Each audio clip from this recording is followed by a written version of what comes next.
Bueno, soy Ana Isabel López, fundadora de Trebolarium, que es la herramienta que utilizo para promocionar libros de superación personal, que es lo que nos ocupa en esta ocasión. Y hoy está con nosotros Susana Escolar, que es la autora del libro Retardeceres. No es el único libro, ella tiene publicados varios libros. Dejo en el chat de esta presentación, dejo en el chat el enlace de Amazon para que puedas un poco cotillear sobre todo las reseñas, que son muy positivas.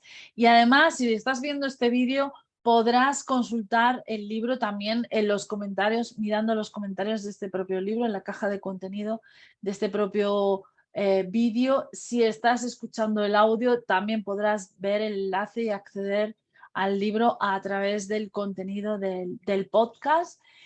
Y bienvenido a Trebolarium. Y ahora sí, quiero hablarte de quién es Susana Escolar. Bueno, Susana Escolar entró en el grupo de escritores de Trebolarium, por supuesto, ya habiendo publicado este libro que nos ocupa hoy, Retardeceres, y que es, pues, bueno, ahora nos lo va a contar ella, pero es una invitación a mirar de frente pues a un gran maestro, que es la enfermedad, porque la enfermedad normalmente es un gran maestro, y por lo menos ella nos va a enseñar cómo mirar con ojos de alumno este gran maestro que nos dice mucho de nosotros cuando aparece en nuestras vidas.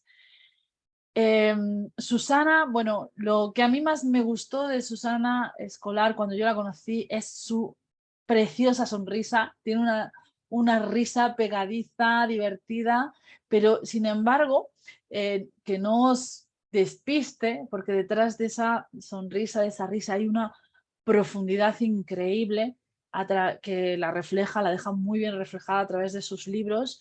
Y además, así lo dicen quienes lo han leído. Otros escritores, por ejemplo, que accedieron a los libros de Susana, pues han hecho gratos comentarios a propósito del libro, sobre todo porque aprenden muchas técnicas, porque siempre Susana Escolar no habla de sus impresiones, sino que fundamenta muy profundamente todas sus teorías, que luego se convierten en prácticas, que luego se convierten en hechos. Y ahora sí, ya no hablo más, es el momento de que Susana nos presente su libro. Bienvenida, Susana, muchísimas gracias, y este es tu terreno ahora. Bueno, muchas gracias a ti, Ana, por darme esta oportunidad, porque, bueno, de no haber sido por ti, ni hubiera escrito el segundo ni el tercer libro, pero bueno, ahora vengo a hablar del primero. Y como todas las presentaciones, supongo, ¿no? Bueno, ya me estoy riendo, como puedes observar. Y creo que es porque estoy un poquito nerviosa, pero bueno, me suelo reír aunque no esté nerviosa. Como todas las presentaciones, yo creo que lo principal es empezar por presentarse a uno mismo, ¿no? Y entonces, claro, mi nombre es Susana Escolar Izquierdo, que es el nombre que me pusieron mis padres cuando nací. Y hasta ahí muy bien. Luego, con el tiempo, empieza uno a preguntarse quién soy, ¿no? ¿Quién soy? Y esa es una pregunta que no es tan fácil de contestar, ¿no? ¿Quién soy? De hecho, a mí que me gustan mucho los filósofos griegos, ya en el oráculo de Delfos, ¿no? Hay una inscripción que pone conócete a ti mismo, y efectivamente, conocernos a nosotros mismos nos puede llevar toda una vida. ¿Quién soy? Pues yo es que en realidad no me identifico ni con lo que tengo, ni con lo que hago. Y creo que fue una lección que me dio la vida, porque hubo un momento de mi vida que perdí todo, o sea, perdí relaciones a nivel económico, una quiebra, trabajo, hasta que perdí la salud. Y esa fue una gran lección para decirme a mí misma, ¿quién soy? Porque cuando te identificas con lo que tienes o te identificas con lo que haces, cuando lo pierdes, queda tu esencia. No nos queda otra que empezar a plantearnos quién soy. Entonces, bueno, puedo hablar pues de lo que he estudiado, puedo hablar de mis aficiones, de mi gusto, de lo que he trabajado, y no sé ni siquiera si eso me definiría. Quizás me definan más mis experiencias, ¿no? Y esas experiencias es lo que me llevó a mí a escribir, contar esas experiencias. Y hubo un momento que yo me planteé, cuando me diste la oportunidad de hacer esta presentación, y empecé ahí a decir, bueno, ¿y qué voy a contar yo? ¿Y de qué voy a hablar? Porque yo en su momento, cuando escribí el libro, no sabía ni lo que había escrito. A mí me preguntaban, ¿de qué va el libro? Y no sabía definirlo. Y no sabía definirlo porque ni siquiera sabía si yo era escritora. Y entonces dije, bueno, vamos a ver, vamos a echar la vista atrás, ¿no? Porque de alguna manera has escrito un libro. Y entonces, echando la vista atrás, dije, oh, pues yo resulta que con 11 años escribí un libro de poesía. Vaya, parece que algo me gustaba escribir. Y echando la vista atrás, me di cuenta que en el instituto ya hice un concurso literario y presenté un libro. Y echando la vista atrás, me di cuenta que hay gente en mi familia que era escritora. Mi abuelo, el padre de mi madre, escribía poemas preciosos y nunca llegó a publicarlos, pero son preciosos. Y echando la vista atrás, yo me tiré durante un montón de años escribiéndome cartas con una amiga que vivía en Asturias y, y tenía algo terapéutico, porque nos contábamos nuestras penas y nos desahogábamos y tenía ese encanto de escribir la carta, poner la saliva, cerrar la carta, ir a por el sello, echarlo en el buzón y esperar ahí con mucha impaciencia que te conteste tu amiga a ver qué novedades te va a contar. Que es algo que yo creo que se ha perdido, pero bueno, ahora existen otro tipo de correos, ¿no? Y en realidad el papel, tocar el papel, oler el papel, es algo que a mí me ha llenado siempre. De hecho, a día de hoy mm, sigo resistiéndome a muchos formatos como los ebooks o los audiolibros, porque me gusta el papel. Y entonces dije, guau, quizás inconscientemente yo ya era escritor y no me había dado cuenta. Porque claro, ¿qué pasa? Que yo escucho a otros escritores que dicen, es que mi sueño siempre había sido escribir. Y yo decía, es que yo no identifico que tuviera ese sueño. Mi sueño siempre había sido compartir. Siempre he tenido esa necesidad de compartir lo que aprendo, de ayudar a otras personas. Y claro, entonces no me identificaba con ser escritora. Y echando la vista atrás me di cuenta que siempre he amado los libros. He tenido estanterías, estanterías llenas de libros y dependiendo de la época de mi vida, pues leía de un tipo de libros o leía otro tipo de libros. Y entonces reflexionando me di cuenta que a lo mejor un escritor empieza por ser un lector, por ser un gran lector. Y dije, bueno, pues quizás sea escritora y no lo sepa. El caso es que a día de hoy, pues he escrito 3 libros. Y el caso es que a día de hoy la intención sigue siendo la misma, compartir y ayudar a otras personas. ¿Cómo surgió Retardeceres? Bueno, esto es una pregunta que tiene miga, que ahora os lo contaré, pero mira, quiero compartir una anécdota con vosotros porque cuando mi hijo era pequeño decía mucho una palabra que era ajápeten, sin más, ajápeten, y yo decía, pero este niño, ¿qué es lo que quiere decir con ajápeten? Y con el tiempo lo hemos convertido en un código de lenguaje, mi hijo y yo, cuando no sabemos definir algo exactamente, porque pensamos que no es el momento adecuado, que ya recibiremos las respuestas o que a lo mejor nuestro nivel de conciencia en este momento pues no nos está llevando a esa respuesta, simplemente nos limitamos a decir ajápeten. Y durante 9 meses, cuando me decían de qué va el libro, yo decía ajápeten, ajápeten. Iba diciendo pinceladas. Bueno, sí, es que son relatos cortos que hablan de mí y luego doy técnicas terapéuticas, pero claro, es que es un poco complejo explicarlo porque es que hablo de muchas cosas y decía, ajápeten. ¿Cómo surgió el libro? Bueno, el título surgió tras un viaje. Yo en ese viaje empecé a ver atardeceres y no durante esos viajes, durante los meses posteriores a ese viaje veía atardeceres. Algo me llevaba a ver atardeceres y no sabía muy bien por qué iba a ver atardeceres, pero me daban paz, conectaba con mi ser interior, me daba mucha sensación de calma y de hecho empecé a planteármelo y dije, es que el atardecer, un atardecer realmente te indica que los finales también pueden ser bellos. El final del día también tiene belleza y el final del día, ese final da lugar a un nuevo comienzo porque tras ese atardecer al día siguiente hay un amanecer.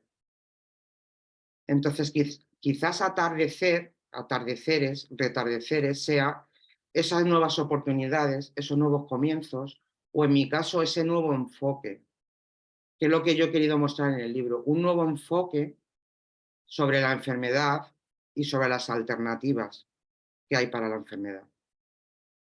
¿Por qué el nombre de retardeceres? Bueno, pues simplemente estaba viendo uno de esos atardeceres en un lugar que yo llamaba mi lugar, mi rincón favorito, que creo que todos tenemos un rincón favorito, o al menos deberíamos de encontrarlo, yo lo aconsejo, y de repente pues se puso a llover y desapareció el atardecer y dije, jo, qué pena, ¿no? Pero enseguida, al cuarto de hora o así, volvió a salir otra vez el atardecer, con otros colores mucho más intensos y dije, guau, parece que retardece. Y de ahí surgió el título, de ahí de esa experiencia, porque fue una experiencia mía personal. Y sí, quizás sea eso, porque al final es una metáfora. Las metáforas al final funcionan para tratar de explicar de alguna forma lo que la mente no puede poner con palabras y adquiere un significado a través de la metáfora. Bueno, por retardecer es una metáfora. Y la metáfora al final, como las parábolas o como las historias, los cuentos, las fábulas, pues cada persona cuando lo lea, pues seguramente tendrá su propia opinión o le da un significado diferente. Quiere decir con esto que mi percepción es la que yo estoy comunicando, pero que seguramente habrá personas que lean el libro y les sugiera otra cosa diferente a la mía.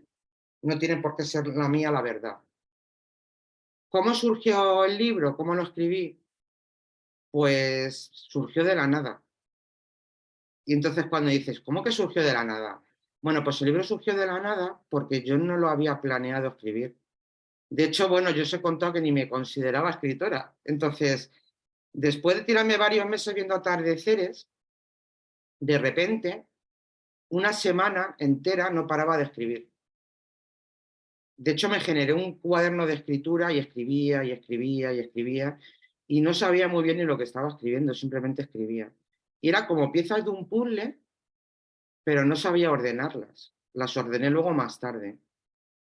Y de hecho, todos los capítulos que empiezan con un relato corto, que es mi experiencia personal, pues no están todos en el libro, tengo muchísimos más relatos. O sea, al final hice una selección de relatos. Y ese libro, al final, se empezó echando la vista atrás, porque claro, voy reflexionando y dándome cuenta que ese libro se coció ya en una cocina. Y claro, ¿cómo que se coció en una cocina? Pues es que el inicio de ese libro empezó en una cocina. Yo, por problemas personales y como hemos tenido todos en la vida, pues caí en una depresión. Y bueno, lo típico que te aconsejan los psiquiatras, ponte a trabajar porque te va a venir bien, ta, ta, ta. Bueno, pues me apareció un trabajo porque yo no lo buscaba, simplemente me llamaron y me dijeron, oye, mira, hay un puesto vacante, se te da bien cocinar, ¿quieres entrar aquí en esta cocina y tal? Y dije, bueno, ¿por qué no? Me hacía falta económicamente trabajar y se me da bien cocinar, pues bueno, voy a entrar en la cocina. Y fue curioso porque llegué a una cocina no de un sitio cualquiera, llegué a una cocina de un centro, de una residencia con personas con enfermedades mentales, que han sido mis grandes maestros durante todos estos años. Y no en vano, conocer a estas personas a mí me llevó a estudiar todo lo que he ido estudiando. Yo entré ahí con una depresión, pero en cierto que con el tiempo empecé con otros síntomas y otros síntomas que derivó lo que me diagnosticaron que fue fibromialgia.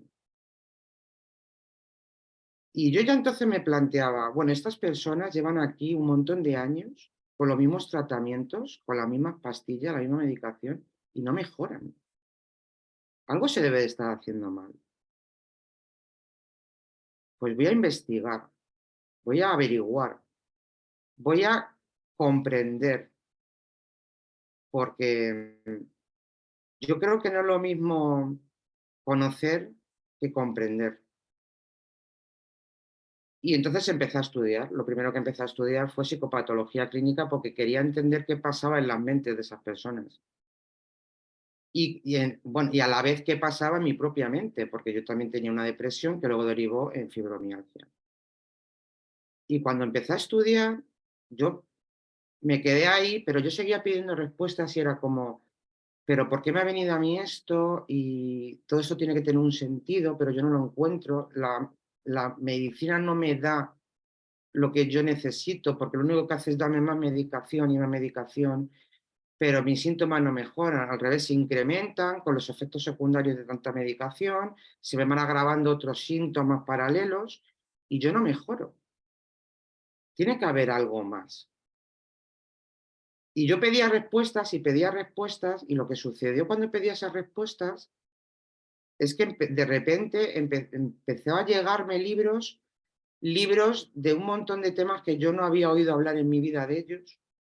Empecé a conectar con un montón de personas que hablaban de temas de los que yo nunca había oído hablar, a ver vídeos, conferencias, me llegaba muchísima información, pero yo no entendía nada de lo que me estaba llegando. Me llegaba información sobre programación neurolingüística, llegaba información sobre las heridas de la infancia, me llegaba información sobre las personas PAS, sobre el enneagrama, sobre constelaciones familiares, Era como, ¿qué es esto? ¿Qué es esto? ¿Qué es esto? No entiendo nada. Y empecé, como siempre he sido curiosa y he tenido curiosidad, y uno de mis valores es el conocimiento, dije, bueno, pues me voy a apoyar en el conocimiento y voy a aprender todo esto que se me está mostrando, porque no sé por qué se me está mostrando, pero se me está mostrando por algo. También tengo que decir que yo con la PNL empecé a descubrir el tipo de comunicación que tenemos hacia nosotros. Y el tipo de comunicación que tenemos a nosotros muchas veces es muy destructivo. O sea, no solo es cómo nos comunicamos con los demás, sino cómo nos comunicamos con nosotros mismos. Esa comunicación interior es un proceso que me llevó a empezar a enfocar las cosas de otra manera. Es lo típico de en qué te estás enfocando, en el problema o en la solución, ¿no? Y trabajar la comunicación me ayudó a poner límites asertivos. Yo era la típica persona que no sabía decir que no a nada. Y me llevó a flexibilizar mucho la mente y al abrir la mente y a flexibilizarla, evidentemente me seguía llegando información y me seguía llegando información y yo era súper receptiva a aprenderla. Y claro, cuando yo me llegaba esa información y yo tenía una necesidad del alma, porque era una necesidad del alma, porque me salía del alma y del corazón, de compartir todo lo que aprendía. Yo llegaba a esa cocina y muchos profesionales me decían, ay, el curso este que estás haciendo y de qué va, y yo creo que ahí empecé a dar conferencias. O sea, realmente me tiraba 1 y 2 horas hablando y hablando y venía uno detrás de otro. Y a mí me sorprendía que profesionales de la salud, en este caso mental, no habían oído hablar de un montón de cosas. Y yo decía, pero ¿cuál es el enfoque entonces? O sea, ¿en qué os estáis enfocando? ¿En un manual? En un manual que pone, si tienes esto, tienes esta patología. Entonces, todo lo que yo iba aprendiendo, al final lo que hice es que lo iba aplicando en mí misma. Y al ir aplicándolo en mí misma, lo que me sucedió es que me di cuenta que yo pensaba de forma holística. ¿Qué es holístico? Pues holístico es pensar de forma global, teniendo en cuenta todos los aspectos que forman el ser humano. Entonces empecé a pensar en síntomas y estados de la enfermedad, que es de lo que hablo en el libro, pero desde todos los aspectos, desde el aspecto físico, desde el aspecto mental, emocional y espiritual. Y eso a mí es lo que me fue poco a poco haciendo superar mi enfermedad. O sea, yo a día de hoy no tengo ningún síntoma ni tomo ningún tipo de medicación. Ha sido un proceso de conocimiento, de autoconocimiento, de desarrollo personal, pero ha sido lo que a mí me ha llevado a superar esa enfermedad. Y claro, empiezas a a ver información y empiezas en ese trabajo interior de repente a descubrir, oye, mira, que es que resulta que tenemos unas heridas que vienen de nuestra infancia y empiezas a escuchar temas y conceptos como el ego. Yo luego lo conocí a través de las heridas de la infancia y lo conocí a través del eneagrama. Y claro, ¿qué es el ego, no? Pues el ego es esa parte nuestra de la personalidad, ¿no? Es esa vocecita que siempre se siente ofendido, que siempre echa la culpa afuera, que la responsabilidad siempre es de los otros, que vive en el miedo, vive en la culpa, vive en la pena, en el victimismo, ¿no? Y entonces me resonó mucho entonces una frase de Gandhi que decía, si tú apuntas con un dedo, 3 dedos apuntan hacia ti. Y a mí me resonaba mucho las salidas hacia adentro y las salidas hacia adentro. Y yo decía, pero las salidas hacia adentro no quiere decir que te aísles en ti mismo. Quiere decir que tienes que utilizar todas estas herramientas para conocerte a ti mismo y para sanar tus heridas. Y dejar de proyectar, porque al final el ego lo que funciona es a través de proyecciones hacia los demás, dejar de proyectar toda esa culpa, todo ese miedo o toda esa tristeza en las otras personas. Porque así nunca vas a superar tu enfermedad. Y lo que me di cuenta también es que la enfermedad no funciona de forma aislada. No vale con que vayas a un médico determinado y te diga, tómate esta pastillita. Al final creo que las pastillitas funcionan mucho como tiritas, ¿no? Como vamos a tapar el dolor. Pero estás tapando la herida, no estás yendo al origen de la herida. Y yo, como ya de por sí rechazaba que me dieran tanta medicación, dije, esto no puede ser, no puede ser que esto se tenga que solucionar con medicación, tiene que haber otras maneras de solucionarlo. Una cosa muy poderosa que a mí me sirvió mucho es empezar a cambiar creencias limitantes, a trabajar creencias limitantes. Pero otra cosa muy poderosa que a mí me ayudó fue empezar a practicar mindfulness. Porque a mí la práctica de mindfulness no solo me ayudó a conectar con mis emociones, que al final yo creo que todos somos un poco analfabetos emocionales porque no hay educación emocional en las escuelas, no sabemos identificar nuestras emociones. Y si encima le añades la cultura, la educación recibida, que muchas veces la propia familia enmascara esas emociones por creencias limitantes del tipo los hombres no lloran, o es de débiles llorar, o tienes que ser fuerte, pues al final todas esas emociones quedan ahí bloqueadas. Esa proyección de la que hablaba del ego es lo que Jung llama la sombra, ¿no? La sombra es la parte reprimida de nuestra personalidad. Pero si no trabajas la parte de tu personalidad reprimida, esa sombra, nunca llegas a la integración de tu ser, de tu persona. Es el yin y el yang, ¿no? Y nosotros venimos a aprender aquí y venimos a aprender aquí a través de los opuestos. Es el aprendizaje que hacemos. No puedes saber lo que es el amor si no has experimentado lo contrario. No puedes saber lo que es el día si no has experimentado la noche. No puedes saber lo que es la alegría si no has experimentado la tristeza. Pero eso es necesario integrarlo. Y el trabajo más difícil y más doloroso siempre es mirar a la sombra e integrar la sombra.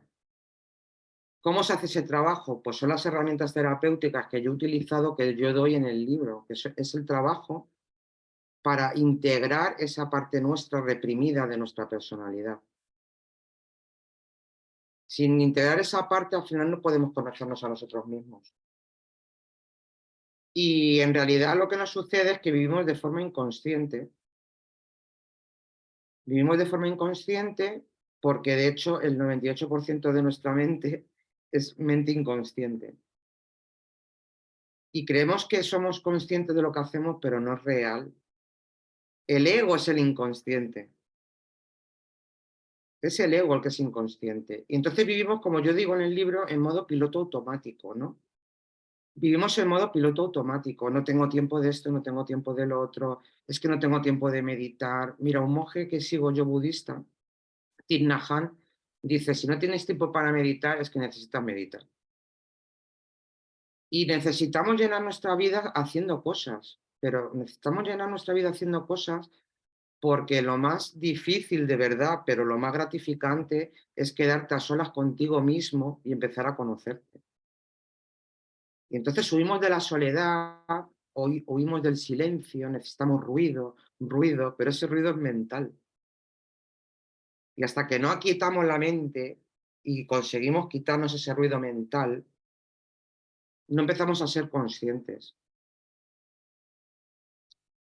Otra de las formas en las que yo siempre he trabajado mucho el tema de las emociones es a través de la arteterapia. A mí me ha encantado siempre el arte, desde pequeñita me encanta el arte.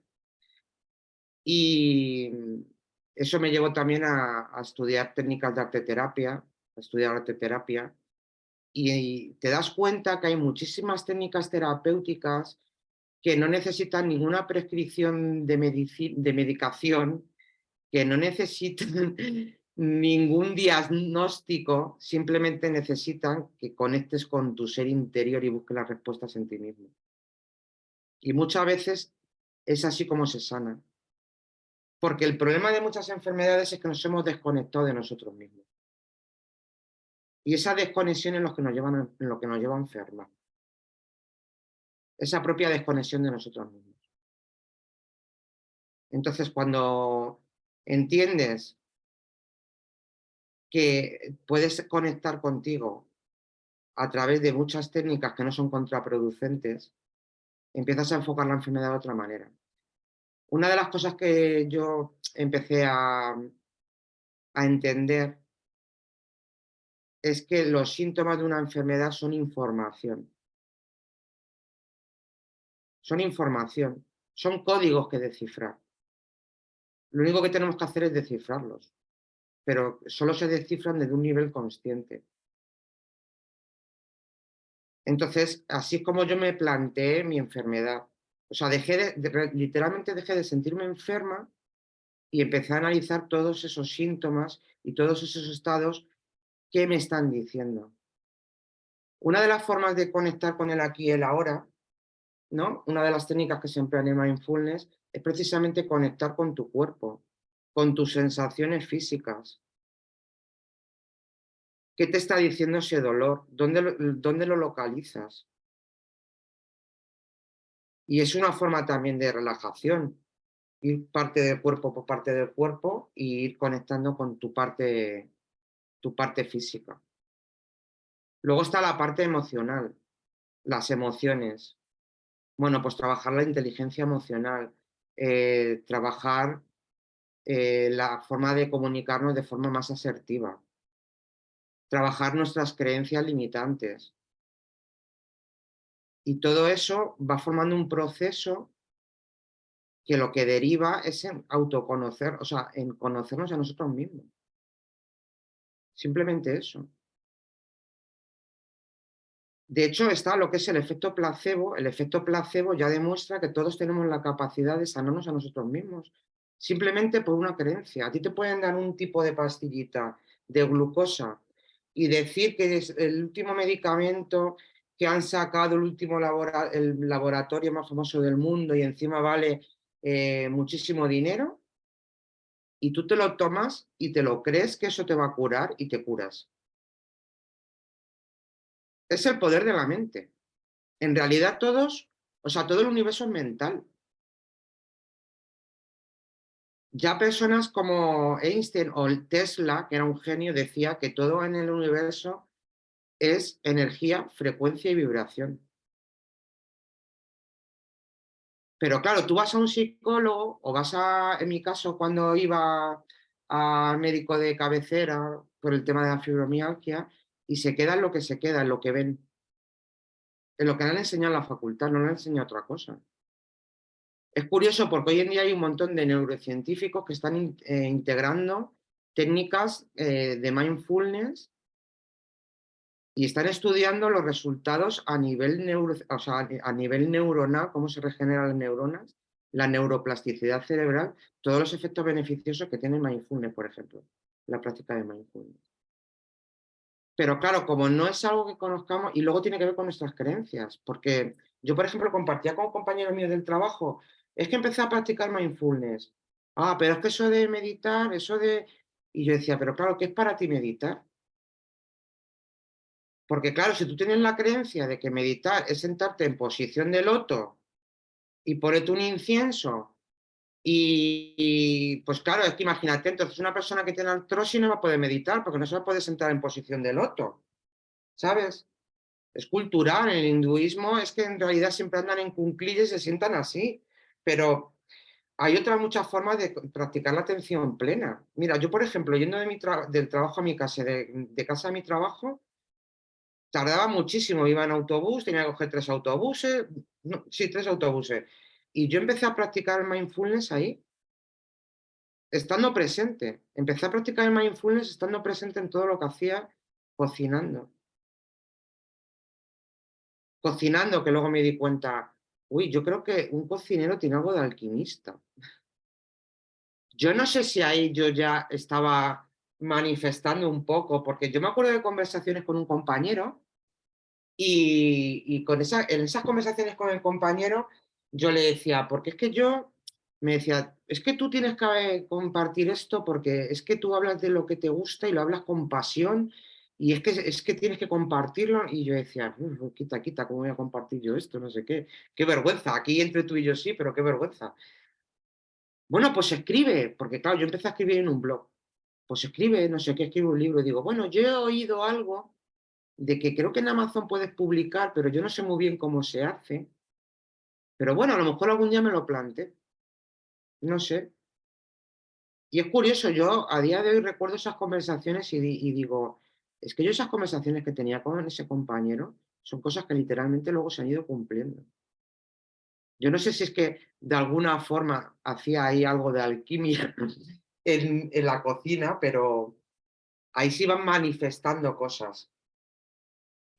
Y a mí me sorprendía sobre todo eso, el hablar con personas que estaban metidas en temas de salud mental y que tenían mentes súper obtusas, súper cerradas, y les hablabas de cosas y algunos estaban súper interesados en lo que les estabas contando y otros lo rechazaban de pleno. Era como, pero esto que estás contando tú, esto no tiene nada de científico, eso es de eso es de eso los hierbas, es lo típico que dicen, esos son de hierbas. Y yo decía, bueno, pero es que a mí me está sirviendo. Y es curioso, yo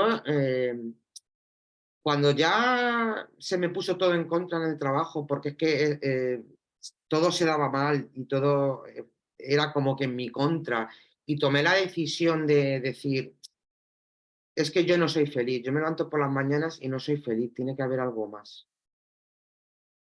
Que venir todos los días a trabajar, hacer todos los días lo mismo, llegar a casa hecha polvo, tiene que haber algo más que esto. Y no creo que yo la experiencia que haya estado pasando aquí sea porque sí, tengo que sacar algo de esta experiencia. Pero la decisión que tomé entonces fue, voy a dar el salto del loco. Mira qué curioso, trabajo en un sitio, antiguamente las residencias eran los antiguos manicomios, ¿no? Los típicos locos con camisas de fuerza, los locos. Y yo decía, pero ¿quiénes son los locos y quiénes son los cuerdos? El loco en el tarot, a mí que me gustan mucho estas cosas de astrología y tarot y todas estas cosas, es el cero, el cero. De los arcanos mayores es el cero. El loco es alguien inconsciente, pero representa también el arquetipo del héroe. El loco es el que pasa de lo que digan los demás y se lanza a vivir sus sueños. Entonces yo dije, pues mira, ¿sabes qué pasa? Que yo quiero ser una loca. Quiero ser una loca. Y cuando fui a despedirme de mis compañeros, me decían, pero bueno, tenían más preocupación por mi futuro yo que yo. Pero bueno, ¿qué vas a hacer con tu vida? Y me acuerdo entonces, echando la vista atrás, me acuerdo entonces que dije, pues no lo sé, pero he descubierto que me gusta escribir. Y es muy curioso, ¿no? Porque todo se produce de forma a veces sincrónica, ¿no? La sincronicidad es un término que acuñó Carl Gustav Jung, ¿no? El cuando habló de la parte inconsciente de la mente, que es algo que había descubierto Freud, pero la aportación de Jung fue, vale, la parte está inconsciente de la mente, pero en la parte inconsciente está también el inconsciente colectivo, están los arquetipos y están las sincronicidades. La sincronicidad es que en un momento dos eventos se conectan y al conectarse adquieren algún significado. Y él cuenta mucho una cosa que le pasó con una clienta, una paciente suyo, porque él era psiquiatra, que es muy famosa, la historia es del escarabajo dorado. No sé si la conocéis. Pues tenía una paciente que no mejoraba y no mejoraba en terapia y esta mujer soñaba mucho con un escarabajo dorado. Y no mejoraba y no mejoraba. Y estaba en una sesión con ella tratando de enfocar de otra manera la terapia y de repente se abrió la ventana de golpe, entró muchísimo aire y fue a cerrar la ventana y en la ventana había posado un escarabajo dorado. Y entonces cogió Jung y le dio el escarabajo dorado a la paciente y en ese momento, a partir de ese momento, la paciente mejoró. ¿Cuál fue el significado que le dio ella? Pero ella mejoró. Entonces, de forma sincrónica a mí me habían ido sucediendo cosas, pero yo en ese momento no era consciente, porque al final el nivel de conciencia es algo que se entrena, la mente es algo que se entrena. Y el nivel de conciencia va aumentando según hacemos ese entrenamiento. Según vamos sanando heridas, según nos vamos conociendo mejor, va aumentando ese nivel de conciencia. Pero ahora, en este momento, en el nivel de conciencia que estoy, me di cuenta que, el otro día me di cuenta, que el 9 siempre me ha perseguido en mi vida. Y yo digo, ¿qué tendrá que ver el número 9 en mi vida? Porque el número 9 representa los cierres de ciclos, los comienzos. Y fue muy curioso porque yo cuando decidí irme de mi trabajo, llevaba 9 años trabajando allí.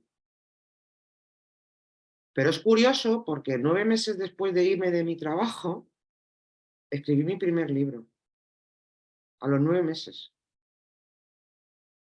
Y es curioso porque 9 meses después de escribir ese libro, estoy aquí presentándolo, 9 meses después de haberlo escrito. Es muy curioso. Y no sé si me pasará algo dentro de 9 horas, 9 días, 9 meses o 9 años, pero el 9 tiene algo que ver en mi vida, pero segurísimo. Entonces, bueno, al final el libro, lo que sí que me he dado cuenta en este momento, cuando he empezado a pensar qué iba a decir en la presentación, que al final no me ha servido de nada porque estoy siendo totalmente espontánea y estoy diciendo lo que me sale, lo que sí que me di cuenta que todo ese proceso que cuento en el libro es lo que me llevó a mí a mi despertar espiritual. Entonces, no es un libro que hable de fibromialgia, no habla de fibromialgia, habla de un nuevo enfoque de la enfermedad, le puede servir a cualquier persona que quiera ver un nuevo enfoque sobre la enfermedad. Como yo en su momento fui descubriendo cosas y bueno, pues en mi caso es un enfoque holístico lo que yo comparto, ¿no? No es un libro que sea un manual de nada, es una guía. Es una guía para empezar a coger pinceladas de cosas que nos puedan interesar y profundizar. Yo no pretendo enseñar a nadie lo que tiene que hacer, yo lo único que pretendo es contar a través de mi experiencia que ha sido la fibromialgia, todo lo que yo he aprendido y que me ha servido. Y en realidad el libro hay que leerlo con una mente muy flexible y muy abierta.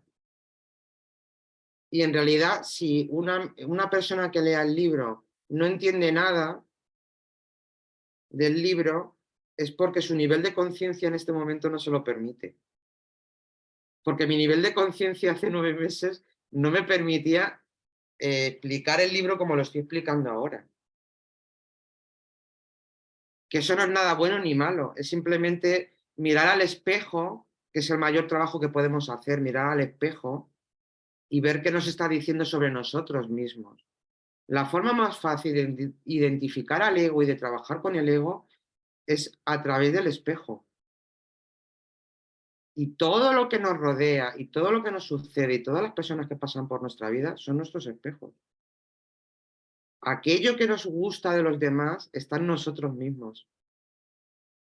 Y aquello que rechazamos de los demás, que nos altera, que nos ofende, es nuestra parte reprimida, la sombra. Ese es el mayor trabajo que podemos hacer. Es tan simple como hacer el trabajo del espejo. Entonces el ego desaparece, no, pero le vas haciendo menos caso. Es como el niño consentido que coge la rabieta y dice, bueno, a ver, ya, cálmate, hijo, que ya es hora de irte a la cama. Aquí mando yo. Es un poquito así, ¿no? Y retardeceres, pensando en esta presentación en su momento, hace 2 días, que ya te digo que fue totalmente diferente a lo que estoy hablando ahora, me di cuenta que cada capítulo de los que he escrito en Retardeceres es un libro. Cada capítulo es un libro. Porque yo lo que pretendí es hacer una guía para que la gente tuviera un comienzo, como tuve yo ese comienzo. ¿Dónde parto? Pues voy a investigar aquí, o me resuena esto, o voy a Ah, leerme este libro. Me di cuenta, además, porque el segundo libro que escribí, que es Los candados del corazón, es el capítulo de un libro. O sea, es un capítulo del libro Retardeceres. Y el tercero que he escrito sobre la gratitud es otro capítulo en el que hablo del el diario de gratitud como herramienta terapéutica. Y el libro que estoy escribiendo en la actualidad es el desarrollo de otro capítulo. Con lo cual, ese libro surgió de la nada, de alguna forma fue canalizado. Lo que se me mostró fue una guía para mis próximos libros. En este momento de conciencia es lo que puedo compartir con vosotros. Porque yo siempre quiero seguir conociendo y quiero seguir aprendiendo y quiero seguir compartiendo.